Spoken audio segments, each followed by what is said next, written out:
안녕하십니까, 공구 브라더스입니다. 0109 편을 마지막으로 저희가 이제 공구 전문가분을 찾아뵙고 좋은 정보들을 알려드리는 것을 끝을 냈었는데, 오늘 또 공구 전문가분이 계시다고 해서 제가 직접 찾아뵙고 또 공구를 사용하는 데 있어서 좋은 정보들을 드리기 위해서 가볼까 하거든요. 그래서 오늘은 이제 서울로 날아가서 제가 또 좋은 정보들을 드려보도록 할게요. 가시죠.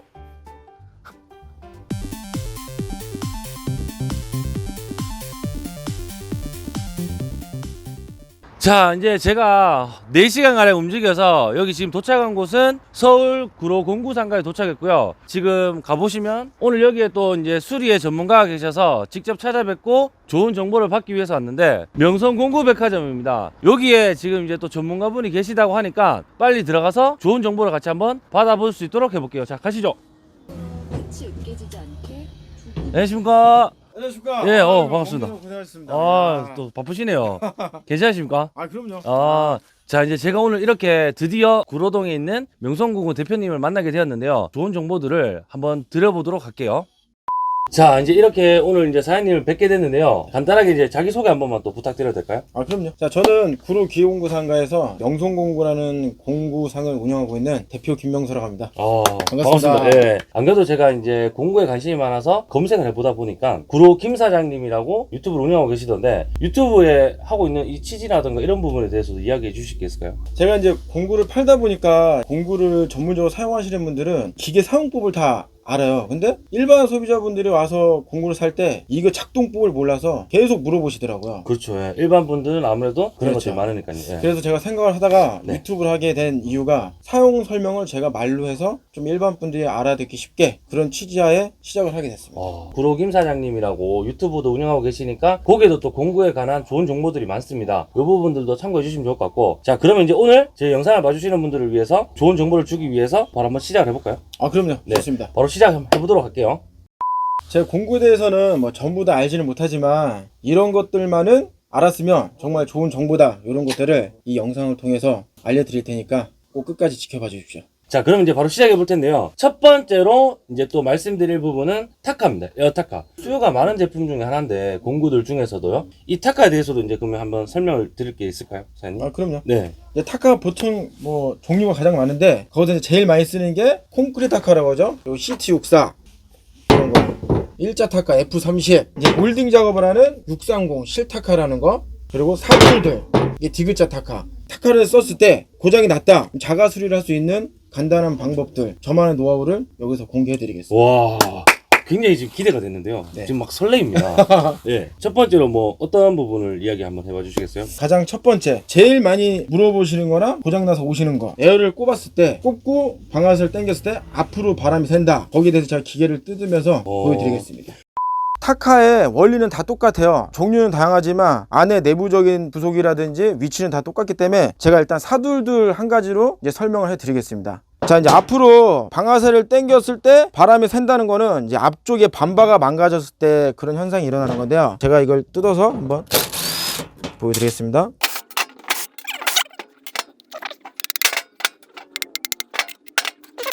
자, 이제 보시면 이게 이제 실린더라는 거예요. 그리고 요게 이제 범버라는 거예요. 요 부분이 이 실린더 쪽에 이렇게 붙어 있어요. 그래서 방아쇠를 당겼을 때 이 피스톤이 앞에 들어와서 땅 앞을 막아서 발사하는 방식인데, 이제 이 부위가 이제 오래 쓰시다 보면 오일로 인해서 삭을 수도 있고 이물질이 껴서 상처가 날 수가 있어요. 그렇기 때문에 요거만, 이 범버만 가시면 방아쇠를 당겼을 때 앞으로 바람이 새는 고장 원인을 잡고 자가 수리를 할 수가 있습니다.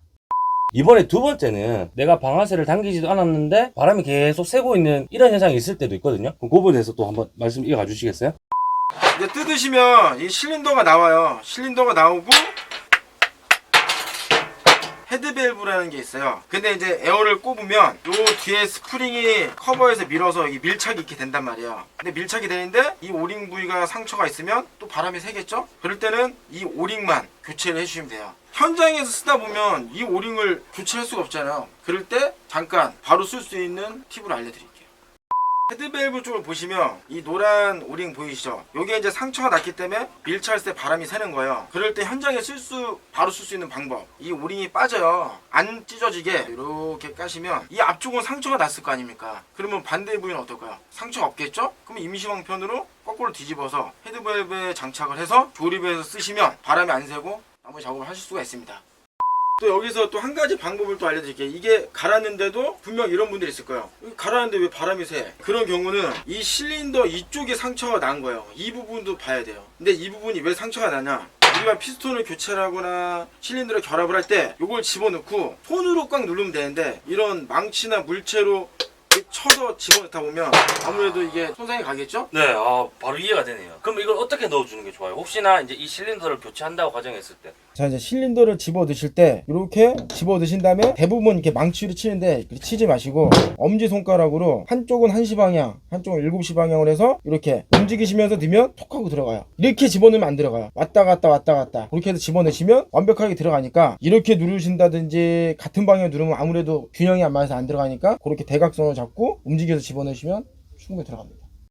자, 그리고 세 번째, 네. 이제 에어를 꽂고 홈프레셔 연결한 다음에 방아쇠 당겼을 때 이 배기 커버 이쪽으로 바람이 새는 경우가 있어요. 그래서 이 배기 커버로 샌다. 이 헤드밸브를 보시면 아까 전에 이 앞쪽 오링이 문제가 있어서 제가 뒤집어서 쓰라고 말씀드렸잖아요. 이번에는 이 가운데에 있는 이 오링이 닳아가지고 배기 쪽으로 바람이 새는 거예요. 이때도 작업을 하다가 사용을 해야 된다. 이때 바로 자가 정비를 할 수 있는 팁을 알려드리겠습니다.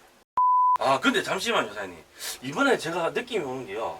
이 밖에가 상처 났으니까 이걸 또 뒤집는 건가요? 그건 아니죠. 성격은 좋으시네. 근데 이거는 네. 아까 전에는 막아주는 역할을 하니까 뒤집으면 되지만 네. 얘 같은 경우는 이 헤드 커버에 낑겨서 이쪽에서 왔다 갔다 왕복 운동을 해요.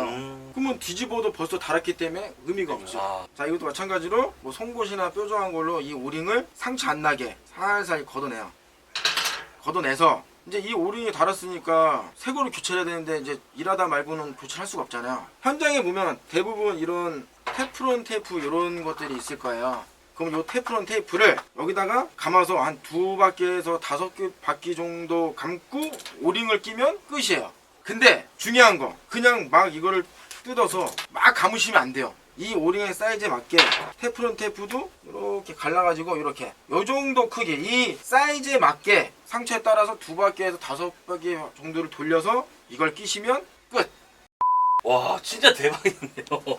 이번에 또 다른 방법이네요. 그렇죠. 그죠? 왜냐하면 이 에어 공구를 쓰시는 분들이 테프론 테이프는 이제 밑에 이 닛불을 막기 위해서라도 하나씩은 가지고 계실 법한데 이 지금 테프론 테이프를 굵은 부분을 그대로 쓰지 마시고요. 여기 홈에 맞는 사이즈로 잘라서 이 고무가 손상된 정도가 심하면 5바퀴 정도, 그리고 살짝만 손상이 되었다고 가정했을 때는 2바퀴 정도만 돌려서 다시 이 고무링을 끼우시면은 자가 정비가 될 수 있다는 이야기거든요. 예. 오늘 이 세 가지만 기억하시더라도 눌렀을 때 앞으로 바람이 새는 경우, 그리고 뒤로 바람이 새는 경우, 이 정도만 자가 정비가 가능하더라도 정말로 이 제품을 쓰는데 도움이 될 것 같거든요. 그렇죠. 요 네. 가장 고장의 원인 중에 이 세 가지가 제일 에어타크의 고장이 많아요. 네. 요 정도만 아시면은 네. 대처할 수가 있고, 또 여기서 한 가지 더. 네. 테프론 테이프를 여기 감아서 끼시잖아요. 네. 그러면 나중에 공구상 가서 이 오링만 갈면 작동이 될 수도 있어요. 근데 기계를 오래 쓰다 보면 네. 이것도 갈아야 돼요. 그 이유가 있어요. 네. 이 여기 들어가면 요 스프링이 껴서 여기서 이 헤드밸브가 왕복 운동을 하는 거예요. 왕복 운동을.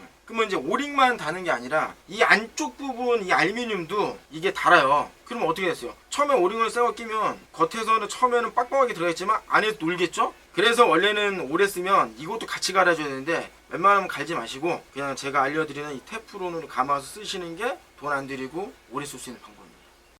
자, 그러면 이제 금방도 얘기해 주셨는 게 이 안에 따랐다 할지라도 뭐 6바퀴를 감아서 조금 더 두껍게 해서 쓸 수 있다는 말씀이시잖아요. 그렇죠. 예. 근데 이거 그러면 부품으로 왠지 나올 것 같은데. 그렇죠, 나오죠. 예. 그거는 이제 개인의 취향에 맞게끔. 그렇죠. 그러니까 네. 제가 이제 이걸 알려드리는 거는 그냥 수리의 편법이요. 저만의 노하우를 알려드리는 거기 때문에 가장 좋은 거는 다 교체를 해주시는 게 좋아요. 그래서 둘 다 새 걸로 가는 게 그쵸, 제일 그쵸. 좋겠죠. 예. 근데 저 하지만 같은 이제 비용이 경우는- 드니까. 그렇죠. 예. 비용 안 들이면서 오래 쓸 수 있는 방법을 알려드리는 거니까. 네. 참고를 해주시면 네. 좋은 거죠. 예. 이게 뭐 정답이다, 이게 뭐 무조건 맞다 이런 건 없어요. 그러니까 이런 부분이 있다는 걸 아시고 계셔서 참고를 해주시면은 이 또 공구를 사용하는데 도움이 되시니까 그렇게 알아주시면 좋을 것 같고요.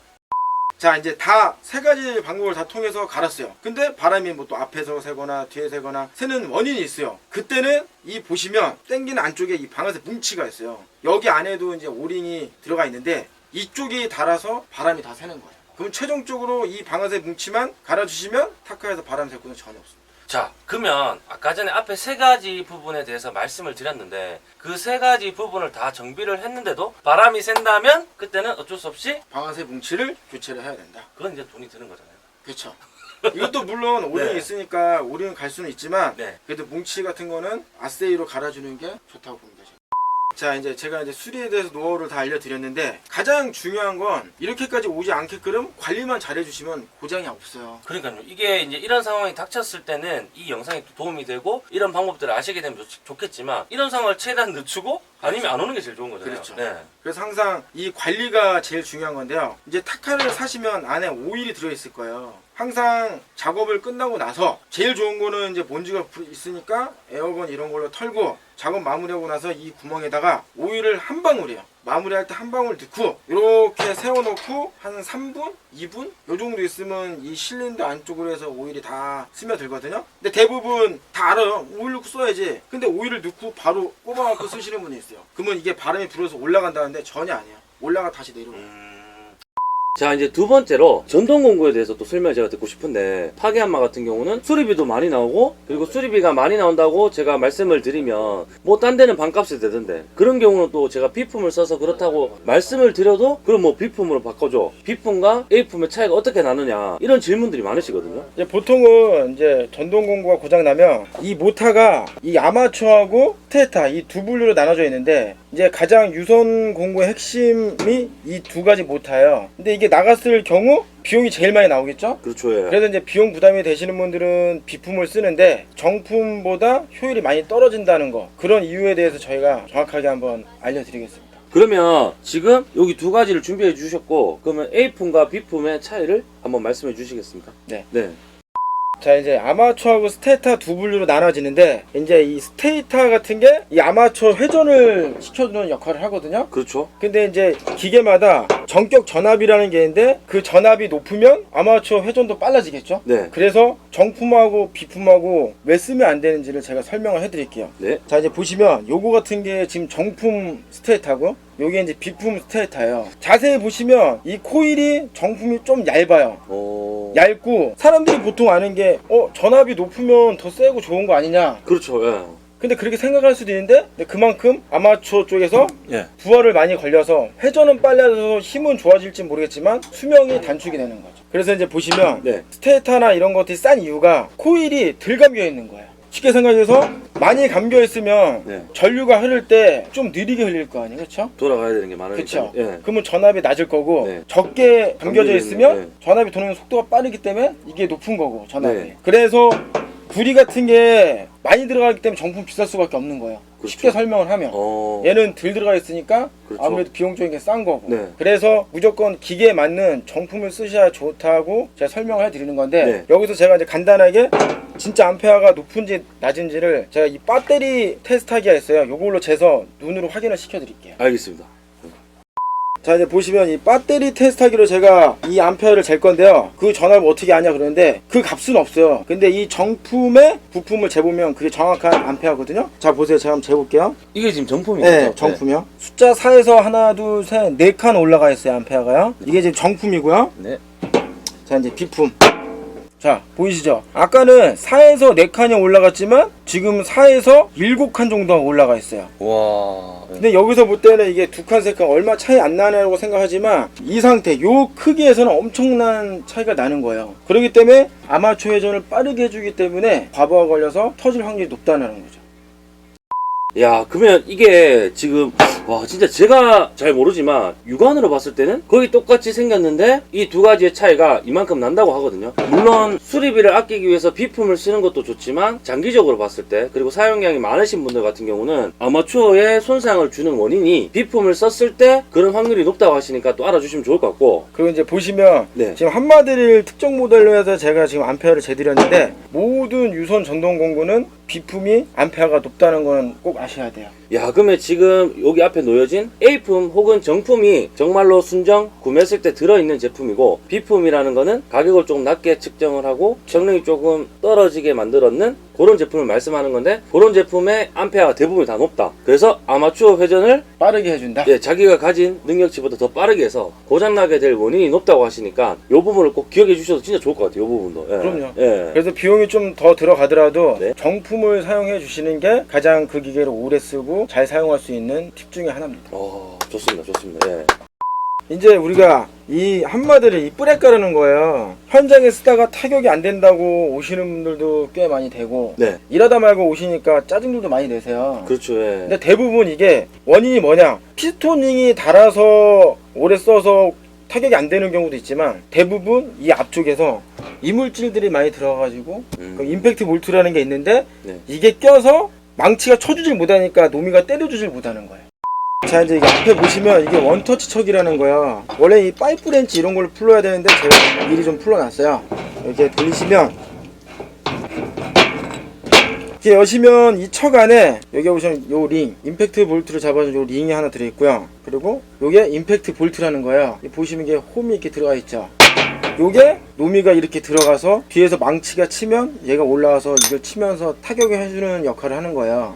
여기서 보시면 이게 구리스가 들어가서 이 윤활유 역할을 해주는데, 이 앞쪽으로 뿜어지겠죠? 그럼 여기 보시면은 이 구리스가 굳은 거 보시나? 그런 거? 이런 게 이제 하스리 작업을 많이 하다 보면 이물질이 많이 들어가요. 청소를 해주면서 하면 이런 임팩트 끼는 현상이 없는데, 이게 마르거나 이물질 들어가면 여기 안에 보시면 리데나하고 오링이 들어가 있어요. 그러면 이 고무 재질이 여기서 말라버리면 요게 이게 낑겨서 뒤로 후퇴가 안 되겠죠? 그러면 얘가 노미가 들어갔을 때 얘가 후퇴가 돼야 망치 쳐서 또 왕복 운동을 하는데, 이물질이 많이 껴서 여기서 낑겨서 안 나오는 거예요. 여기서 얘만 피스톤만 움직이고 때리질 못할 거 아니에요. 그럴 때 이 상태에서 잡고 바닥에다가 세게 내리치시면 어떻게 될까요? 뒤로 물려서 이게 뒤로 나온단 말이야. 그러면 다시 때리고 받고 때리고 받고 때리고 받고 할 수가 있는 거야. 그러니까 임시 방편으로 작업을 해야 된다면 계속 노미로 바닥에 충격을 줘서 일단 급한 대로 이렇게 쓰시고, 그리고 이제 작업 끝나면 공구상에 가서 이제 구리스 세척을 하고 수리를 하시면 됩니다. 이번에는 각도 절단기인데요. 아, 이 각도 절단기도 정말로 수요가 많으면서도 잘 알지 못하면 잘 쓰지 못하는, 이제 알아두면 좋을 만한 이 정보가 너무 많이 숨어 있는데, 이 부분에 대해서 또 이야기해 주실 게 있을까요? 그럼요. 네. 보통 새 제품은 이게 각이 다 맞춰서 나와요. 네. 근데 사용을 하시다 보면은 진동을 인해서 틀어지는 부분도 있고, 이 공구 이동 시 충격으로 틀어지는 경우가 있어요. 그래서 이거를 보통 작업을 하시다가 공구상에 오셔서 이거 지금 작업하다 왔으니까 빨리 좀 각 좀 잡아달라고 하는데, 이제 그럴 필요 없이 그 자리에서 공구 두 가지로 혼자서 하실 수 있는 방법을 알려드리겠습니다. 자, 이제 각을 맞추기 위해서는 두 가지의 공구가 필요한데, 처음에 각도 절단기 사면 요 만조프는 요 렌치가 하나 들어있을 거예요. 요거 하나랑 이 삼각자만 있으면 해결됩니다. 그럼 제가 여기서 지금 90도, 45도 두 가지를 맞추는 방법을 보여드리겠습니다. 자, 이제 보시면 처음에 90도 각을 잡는 걸 보여드릴게요. 그럼 이게 지금 각이 틀어졌는지 안 틀어졌는지 보여드릴게요. 이게 내려서 보시면 지금 보이시나요? 각이 틀어졌죠. 근데 각이 틀어져도 지금 밑에 부분이 틀어졌죠. 이런 거에 이제 어떻게 각을 잡냐면, 레버를 제껴놓고 이걸 꺾어 놓으면 여기 볼트가 있을 거예요. 육각 볼트가요. 요거 하나만 조정하면 90도 각을 정확하게 맞출 수가 있습니다.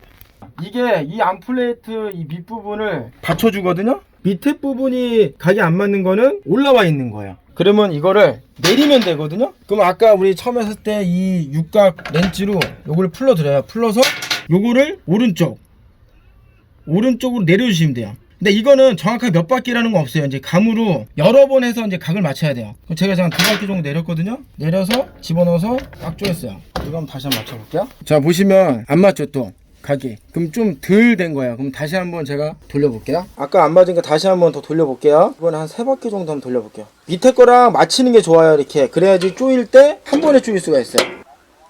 자, 지금 보이시죠? 정확한 직각이 나오죠? 이렇게 해서 90도를 맞추시면 되는 거예요.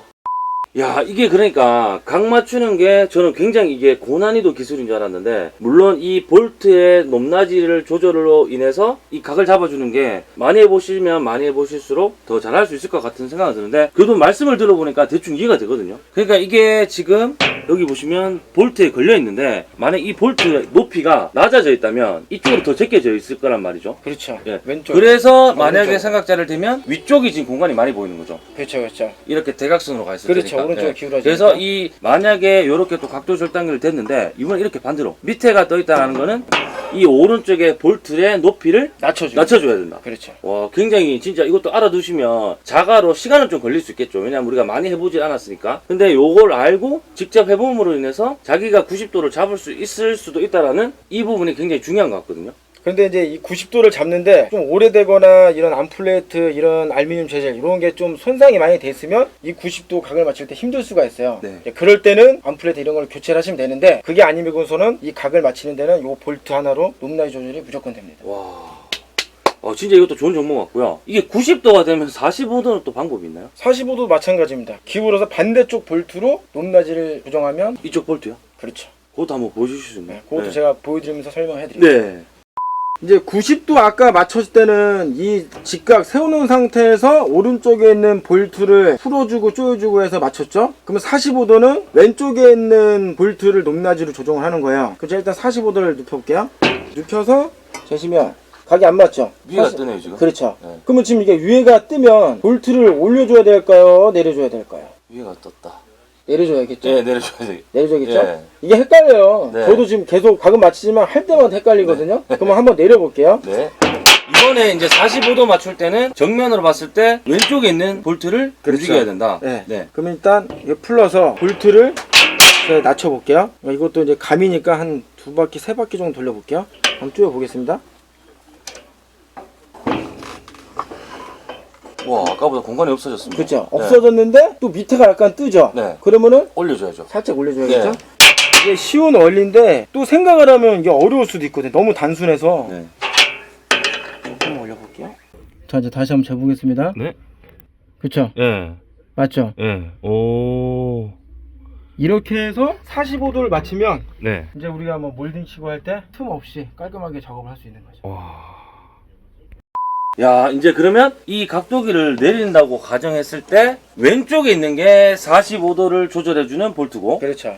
그리고 이 내리는 걸 기준으로 했을 때 오른쪽 편에 있는 볼트가 90도를 조절해주는 볼트다. 그렇죠. 그래서 요거 두 가지의 높낮이를 조절해서 45도와 90도를 맞출 수 있다고 하니까, 야, 지금 각도 절단기 가지고 계신 분들은 꼭 한번 해보세요. 저도 왠지 빨리 가게 가서 한번 해보고 싶은데, 일단 요렇게 또 알아주시면 좋을 것 같고요. 자, 그리고 이제 네 번째입니다. 네 번째. 이제 임팩트 드라이버에 관한 이야기인데요. 임팩트 드라이버가 이제 부러지는 경우도 있지만, 이게 엠빌이 막 낑겨서 안 빠지는 경우도 있더라고요. 그렇죠. 그것도 좀 간단하게 그렇죠. 플루스는 해결해 주실 수 있는 방법이 있네요. 그럼요. 자, 요새 보통 보시면 이 임팩트 드라이버들이 굉장히 힘이 세졌어요. 그렇죠. 지금 이제 임팩트 드라이버가 거의 200N이 넘어가 있으니까요. 토크 그렇죠. 값이. 예. 그래서 이제 시중에 나와 있는 비트들이 많이 못 견뎌내고 부러지거나 이제 낑기는 사고가 많은데, 이제 싸구려 비트들은 부러져서 박혀버리면 공구상을 가셔야 되는 거고. 그렇죠. 엠비를 다 분해해야 되니까요. 그렇죠. 예. 이 육각 부위랑 이 엠빌 쪽에 있는 앞눈 육각 부위랑 같이 임팩을 쳐주면서 돌아가다 보면 각이 깎여서 중간에 낑겨버리는 거예요. 그렇죠. 그래서 저희 집에도 그런 경우에 많이 들고 오시더라고요. 예. 예, 그러면 이 빼도 박도 못 한단 말이야. 그렇죠. 저희는 그러면 이제 본사에 AS 센터로 보냈었는데, 그렇죠. 예. 그리고 대부분 이 슬리브를 빼서 빼면 된다고 생각을 하시는데 전혀 아니에요. 이거는 얘를 잡아주는 역할이지 이걸 뺀다고 이게 쏙 빠지지 않아요. 왜? 여기 낑겨 있기 때문에. 그렇죠. 그 육각 각진 부분에 돌다가 이렇게 끼어 있는 상황이니까요. 그렇죠. 예. 예. 이제 그럴 때 흥분하지 마시고 빼는 방법을 네. 제가 알려드리겠습니다. 오른 방향으로 돌아가잖아요. 그래서 꼈다. 그러면 어떻게 하면 풀 수 있을까요? 망치 때리나요? 아니죠. 예. 반대 방향으로 돌리면 되는 거예요.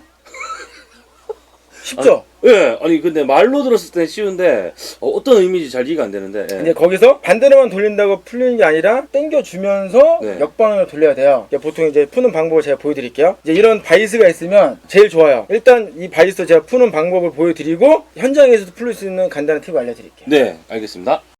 자, 지금 이게 껴서 풀리질 않는 상황이에요. 그러면 이런 바이스에 이렇게 깡 물리시고 이 여기 스위치를 오른 방향이니까 역방향으로 반대 방향으로 해놓으시고 이 슬리브를 제껴요. 원래 빠지는 예, 쪽. 예. 빠지는 쪽 제껴놓고 뒤로 당기면서 역방향으로 돌리면 돼요. 보여드릴게요. 맞죠? 와. 이렇게 풀리면은 간단한 방법이에요. 근데 이제 기본적으로 이걸 생각을 못 하시죠. 그렇죠. 그러면 현장에는 이런 바이스가 없는데 어떻게 푸느냐? 그때는 이제 이런 바이스 그립으로 똑같은 방법으로 반대로 잡고 물려서 당기면서 똑같이 슬리브 잡고 역방을 하시면 돼요. 자, 보여드릴게요. 잡고 똑같이 역방에 놓고 슬리브를 앞쪽으로 한 다음에 자, 보여드릴게요. 이런 식으로 풀으시면 돼요. 야, 이거 진짜 너무 꿀팁인 것 같은데. 아니, 현장에서 이게 만약에 작업을 하다가 끼면 일단 공구상으로 들고 가서 어떻게 수리를 맡기려고 생각을 하시지, 이런 방법들을 모르면 진짜 이게 빼기가 힘들단 말이에요. 야, 근데 지금 보셔서도 아시겠지만 진짜 요즘 이런 상황들이 많은데, 이렇게 끼셨을 경우에 이 지금 오른쪽으로 보통 돌다가 임팩을 치다가 과한 힘이 걸려서 이 육각면이 약간 망가지면서 엠빌 앞놈 쪽으로 끼어서 안 빠지는 경우인데, 그럴 때는 이 지금 드릴을 정면으로 바라봤을 때 이 스위치를 왼쪽으로 회전하는 방향으로 바꾸고, 바이스가 있으면 제일 좋고 이렇게 바이스 플라이어가 있으면 좋을 것 같고요. 이거 바이스 플라이어에서 물려서 제가 한번 해봐도 될까요? 이렇게 잡아서 네. 물리고 꽉 조여주시고 그리고 이제 역방향으로 되어 있고, 요 엠비를 원래 뺄 때처럼 앞쪽으로 당겨 주시면서 역방향으로 치면서 뒤로 당긴다. 그렇죠. 가보겠습니다. 네. 이런 식으로. 지금 이제 보셔서 지금 아시겠죠? 와, 혹시나 엠빌의 지금 임팩트 드라이버 비트가 잘 안 빠진다면 요 방법을 한번 써보시기를 제가 추천을 드리고, 근데 이게 만약 끼어있다가 빠지는 비트 같은 경우는 재사용을 안 하는 게, 아, 그럼요. 요 혹시나 끼었다가 뺐다 하더라도 요 비트는 쓰지 마시고 새로운 비트를 쓰시면 좋다고 하시는 거죠? 그렇죠. 네. 얘도 마찬가지로 똑같아요. 관리를 잘 해주시면 돼요. 쓰다가 어느 정도 이 제품이 좀 낡았다 싶으면 이것도 마찬가지로 소모품이기 때문에 교체해서 써주시는 게 가장 좋아요. 그렇죠. 아, 뭐든지 근데 공구가 이 관리나 신경을 얼마만큼 쓰는지에 따라서 많이 좌지우지 되는 것 그렇죠. 같아요. 그렇죠. 아, 하여튼 이것도 진짜 너무 꿀팁인 것 같고. 자, 이제 5번째인데요.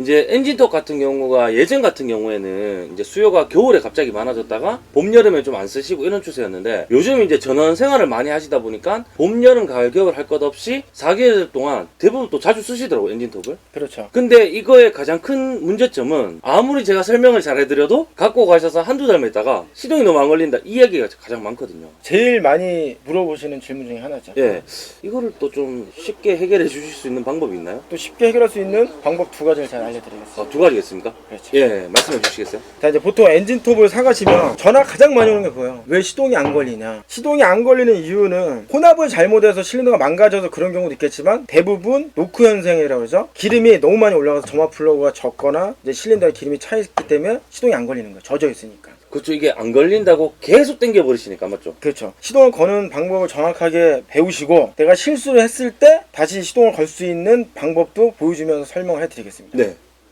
엔진톱을 보시면 초크라는 초크 밸브가 있고요. 그 다음에 온 스위치가 있고, 그 다음에 스탑. 이제 보통은 이 초크가 이렇게 올리는 타입이 있고, 뭐 이렇게 당기는 타입, 여러 가지 기계마다 틀려요. 이제 그거는 참고하시면 되고, 처음에 새 거를 사셨을 때 시동 걸 때 초크에다 항상 올려놓고 시동을 걸어라. 대부분 다 그렇게 말씀을 해요. 그게 왜 그러냐면, 초크에 놔두면 공기는 안 들어 기름만 올라오거든요. 그러면 올라가면 이게 공기는 안 들어 기름만 올라가니까 시동이 빠당하고 꺼져요. 빠당하고 꺼지고 나면 이걸 내리고 시동 걸면 바로 걸리는데, 대부분 실수라는 게 올려놓고 생각을 안 하고 2번, 3번 당겨요. 시동이 안 걸리는 줄 알고. 그때는 벌써 이제 기름이 다 넘어가서 온에 냅둬도 시동이 안 걸립니다. 근데 이때 시동을 걸 수 있는 방법 알려드릴게요. 첫 번째 방법은 뭐냐면, 이제 새 제품이 있을 때는 기름이 넘어갔다. 이걸 온에 놔두시고, 요 스타칭을 요런 느낌, 소리 들리시나?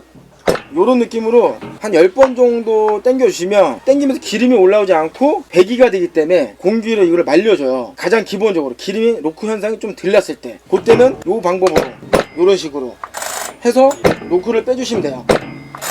그리고 이제 두 번째 방법은 이제 점화 플러그를 풀러야 돼요. 그러면 엔진톱마다 위치는 틀리겠지만, 얘 같은 경우는 요 카바를 벗기면 점화 플러그가 있고 에어 필터가 있어요. 이 에어 필터를 빼고, 이 점화 플러그가 보이시죠? 요걸 제가 풀러 볼게요. 자, 이제 점화 플러그를 푸시면, 아까 로크가 제가 스타칭을 당길 때는 로크 현상이 들렸을 때, 근데 그거라도 시동이 안 걸린다. 그러면 이렇게 이 방법밖에 없어요. 풀으시면 이 점화 플러그에 그 기름이 젖어 있어요. 그럼 요거를 말리시든가 뭐 헝겊 이런 걸 닦아 놓으시고, 지금 이 안에도 기름 차 있을 거란 말이야. 그러면 이거를 빼내야 되기 때문에 얘를 뒤집어서, 이렇게 뒤집어서 스타칭을 이런 식으로 한 6번에서 한 10번 정도 해주시면 크랭크실에 있는 기름이 위로 올라와서 증발이 되는 거예요. 그렇게 해서 다시 재조립을 한 다음에 시동을 거시면 되고, 이제 이거는 빨리 다시 작업을 하기 위해서는 방법이고요. 가장 좋은 방법은 이렇게 분리를 해놓은 상태에서 뒤집어 놓고 한 10분 정도 냅두면 실린더 안에 있는 기름이 다 증발하고 이제 없어지죠. 그리고 나서 재사용하면 시동이 바로 걸립니다. 근데 마찬가지로 똑같이 다 빼고 나서 또 똑같은 실수를 하시면 안 되겠죠? 그 실수만 안 하시면 시동 거는 데는 전혀 문제가 없어요.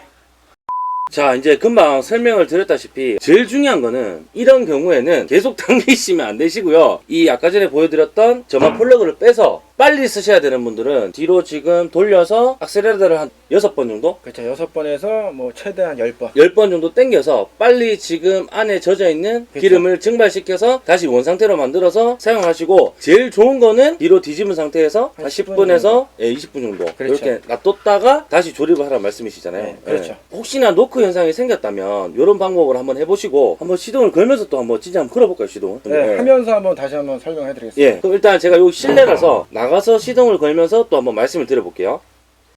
자, 이제 처음에 시동 거실 때 요 펌프가 있어요. 그럼 요거를 이렇게 몇 번 눌러 주시면 요 기름 올라오죠. 그러면 지금 기름이 올라간 상태예요. 그 상태에서 초크로 당겨 놓고 빠당 소리 날 때까지 들었죠? 예, 걸리락해요, 걸리락해. 네. 그러면 이제 이게 캡에다 위쪽으로 기름 다 올라왔다는 거예요. 근데 여기서 한 번 더 당기면 이제 노크가 나는 거고요. 그럼 이 상태에서 온으로 스위치를 놔두고 시동을 거시면 되는 거예요. 보세요.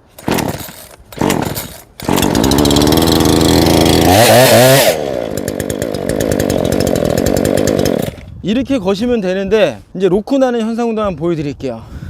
이거를 초크에 놔두고 한 번 빠당했죠? 2번, 3번, 4번, 한 5번 정도 했어요. 그리고 오래 놔두고 시동을 걸어 보겠습니다. 안 걸리죠? 이게 지금 기름이 올라간 거예요. 그러면 이게 기름이 덜 올라갔을 때는 아까 제가 말한 대로 오래 냅두고 스타칭을 이렇게, 소리 들리시죠? 이게 이제 배기가 되면서 기름을 증발시켜줘요. 한 5번 했죠? 그럼 다시 오래 놓고 시동 한번 걸어 볼게요.